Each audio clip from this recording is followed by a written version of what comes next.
Good morning welcome back to my another mini blog. आज सकाळु उठी जाइए मुझे ब्रेकफास्ट आने आसिक देखिए गोटे तरबुज थी आकु काटिकी मुझे खाइबी सेटा तो पॉसिबल नुह। एका एका खाईदी मुझे बाहरी गली सैलून को कहीं ट्रिप पूर्व सैलून जाटा तो निहाती दरकार ना। सेठी पहुँचला फर्स्ट मु मोर लेग वैक्सिंग कली देन हेयर स्पा कली भल भाव हेयर को वॉश कर सारापर हेयर मास्किंग है देन मत बहुत ही सुंदर सा हेड मसाज मिलगला जोटा कि बहुत ही रिलैक्सिंग थिला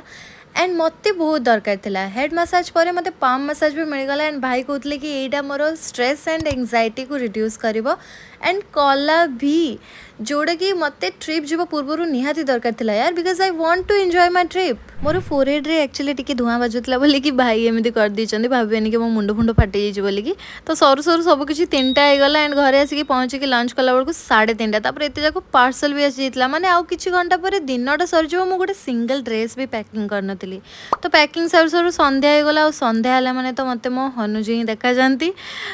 एमती भी आज मंगलवार थिला तो जाइली मु हनुजी पाखक ब्लेसिंग्स नापी ट्रिप को जीवा पूर्वर तापर से बाहर की मुझे गोटे मोर ब्लाउज स्टिचिंग देती से आने घर को आसला प्रेस ऑन नेल मु नेल एक्सटेंशन करदेली तापर डिटेनिंग करदेली कहीं मत एमती भी फिल होता खरे बुली बुली मो फेसटा टी टैन पड़ जाइए बोलिकी बहुत बढ़िया से क्लीन करदेली जहाँ भी व्हाइट हेड्स थिला तापर आई मास्क लगे कि मुझे शोई पड़ली बाय बाय टाटा बहुत ही एक्साइटेड अच्छी ट्रिप।